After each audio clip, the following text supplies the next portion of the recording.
Uber versus Uber drivers, Amazon versus Netflix, and a smartphone that never runs out of storage. Tech News Tonight is next. This is Twit.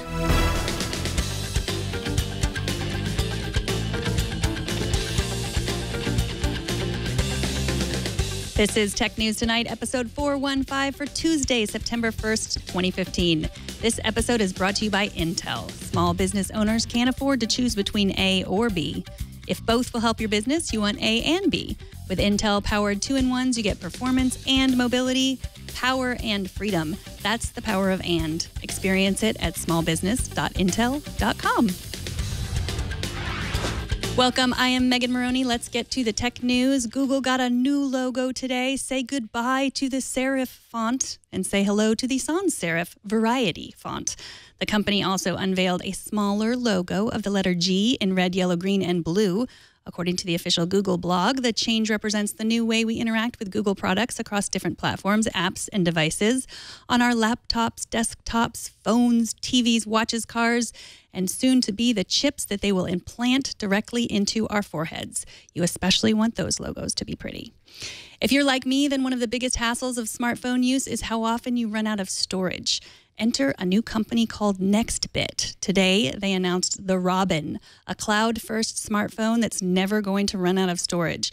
According to Nextbit, Robin integrates the cloud into the Android OS, where the hardware is optimized to expand its storage online, so you always have usable space on your phone. Now, part of what that means is that your apps and photos are backed up automatically whenever you're on Wi-Fi.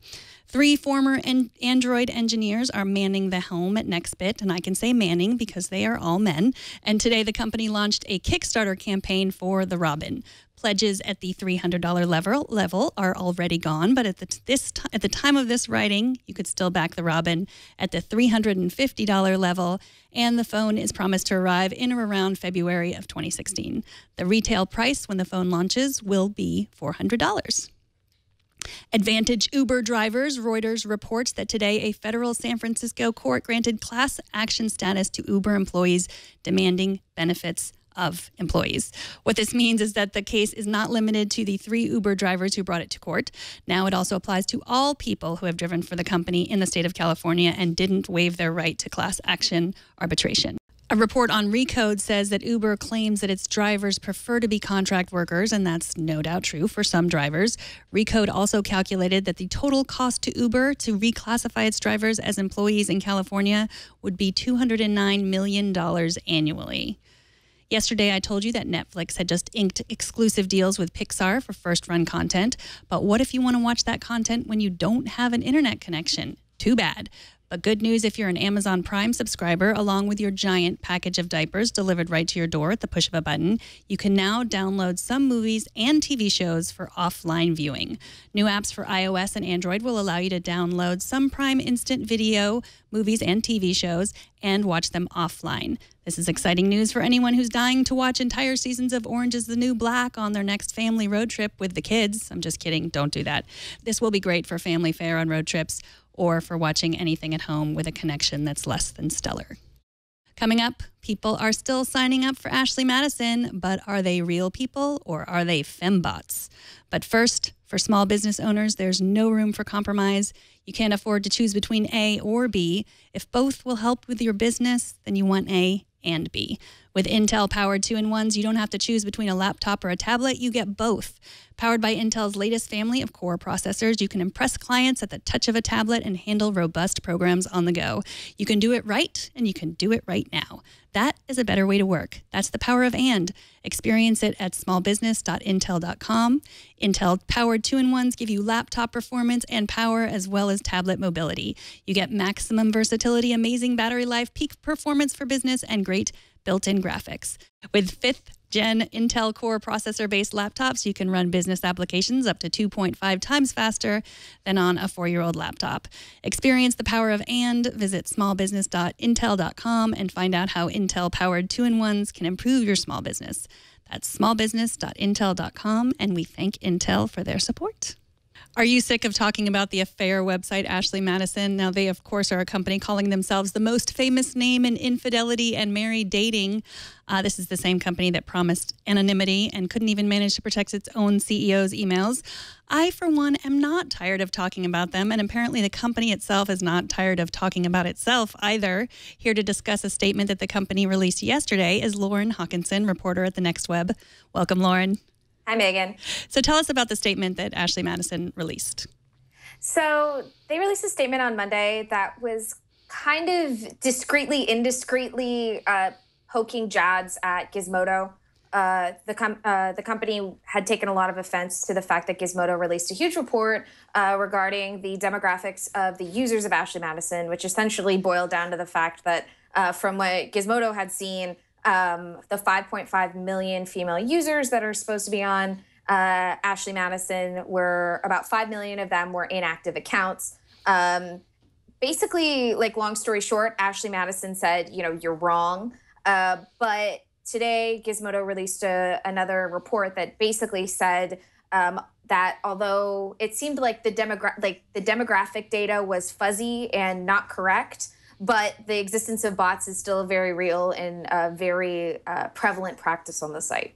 So that there are women that do want to have affairs and did go to this website and did have their information exposed, but there are also a lot of bots. Is that what we're taking away from this?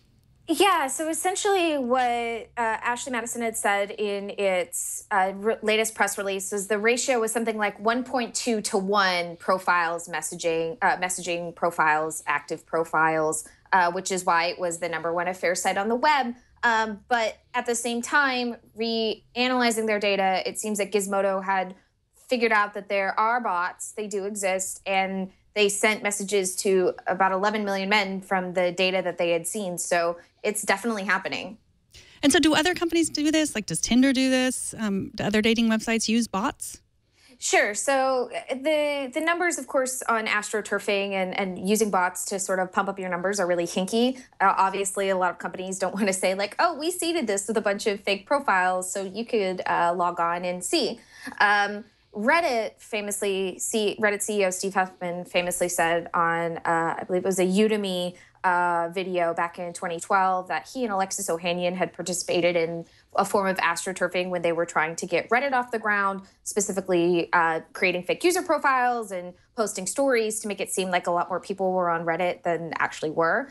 And honestly, if you go to something like OkCupid or Tinder, you're going to see bots. Obviously, there are always scammers looking out to sort of swindle some poor, heartbroken sucker looking for love out of some cash. So bots are definitely a thing on dating websites. But I think the difference here is that rarely can you trace draw a very clear line between a company's actions developing bots that are ultimately used to push users to paying money. So what the Tinder bots you're talking about, those are just like regular people, like, I'm going to go catfish someone and see who I can find, who I can get money. They're not created by Tinder? So the way that Tinder essentially works is that it has a bots program, but that's its advertising program. So, for example, if you're going through and on Tinder and you're swiping through and then all of a sudden you see Ted, the teddy bear, and it's a promotion for Ted 2, that's an advertisement that Tinder had obviously put on that often has a bot messaging system that's attached to it. It's essentially, you can swipe right to indicate that's an ad. That's generally where Tinder's bots come in. When it comes to dating scams or fake profiles or prostitutes on Tinder or the whole seedy underbelly of social media that exists actually no matter where you go, those are not affiliated with the companies. They're just people looking to scam others. So this claim that there were no women users of the site, it was also important because it was a claim that sounded like it was made by someone who had some inside information, which sort of led to the theory that the hacker was just a disgruntled Ashley Madison employee. Do you know anything about that theory, how far they've gotten with that? Yeah, absolutely. I mean, there's been a lot of talk that the Ashley Madison data dump was an inside job and that, it seems that the level at which Impact Team was able to get in, Impact Team's the hacker group that actually mined Ashley Madison of its data. It seems that the hacker group that had gotten in had really gotten a lot of inside data and sort of knew where to look. But at the same time, Impact Team has sort of told people either through individual posts or they had a conversation with Vice that essentially said, we actually have just been in here for a really long time. I mean, they didn't give specifics, but they sort of implied that they had been quietly viewing Ashley Madison's files for years. So it's almost like an inside job. If anything, they had so much time to sort of silently lurk and sort of understand Ashley Madison's structure and all of its data. But at the same time, the FBI is looking into it. It's not a situation where Ashley Madison has been left to sort of float in this sea of like victimhood.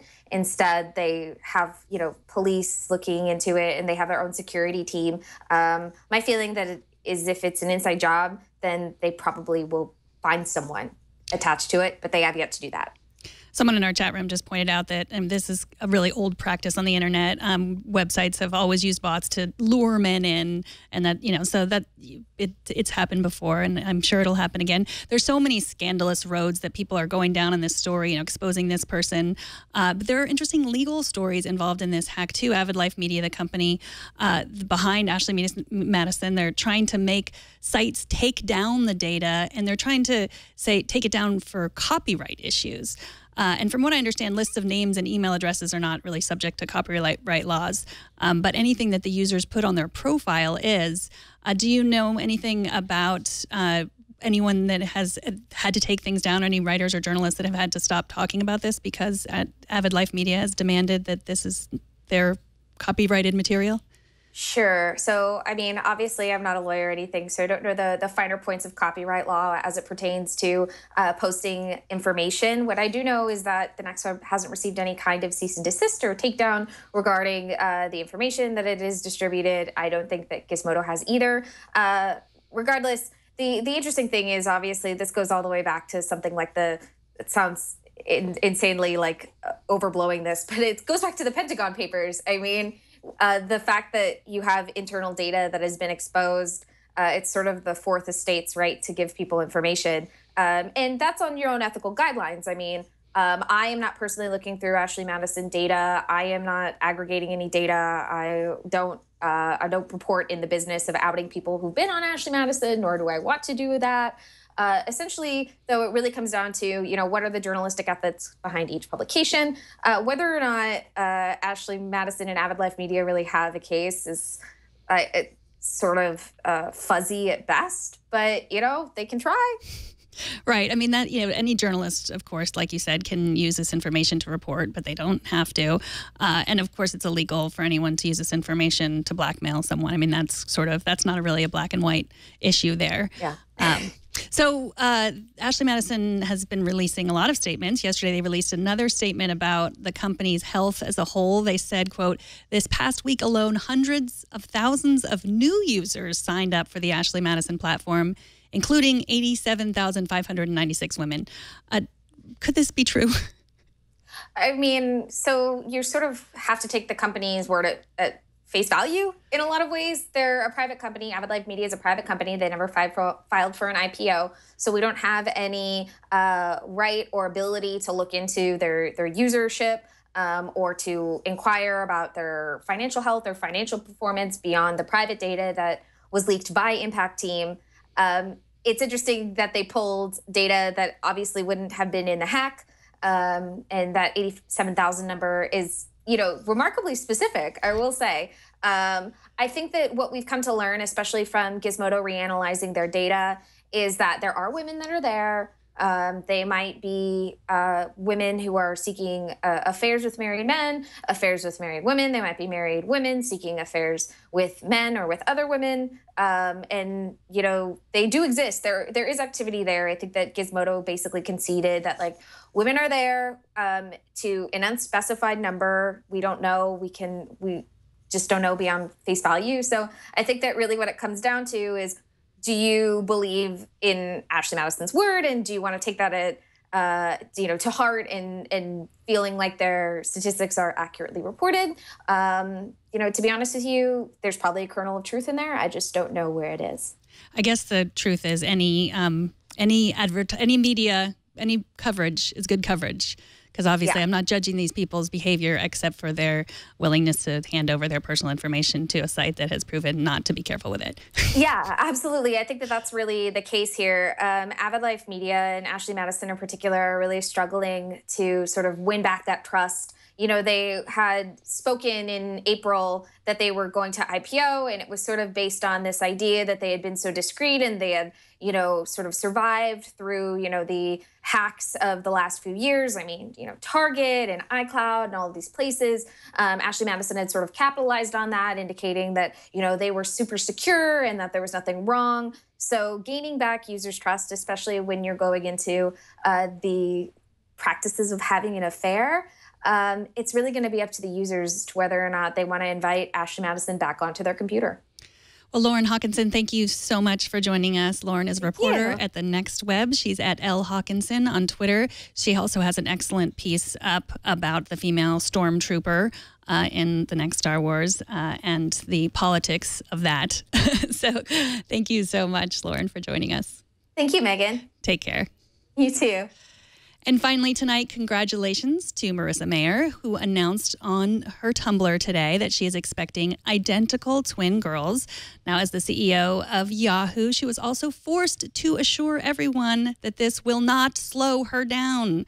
And I am just curious if anyone remembers Mark Zuckerberg having to assure anyone that he would only take a limited time off after announcing that he was having a child.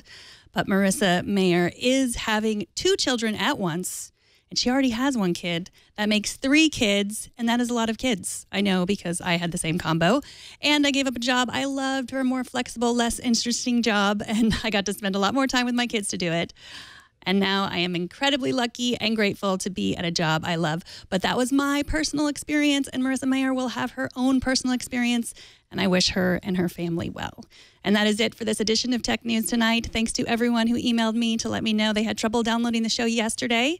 Everything should be fixed now, so refresh your feed to watch yesterday's episode or head over to the Tech News Tonight Facebook page where you can always see the latest episode. And if you didn't have trouble automatically getting yesterday's show, that means you're not subscribed. Why not? Go now. Subscribe at twit.tv/TN2. Write to us at TN2@twit.tv and watch live every weekday at 4 p.m. Pacific.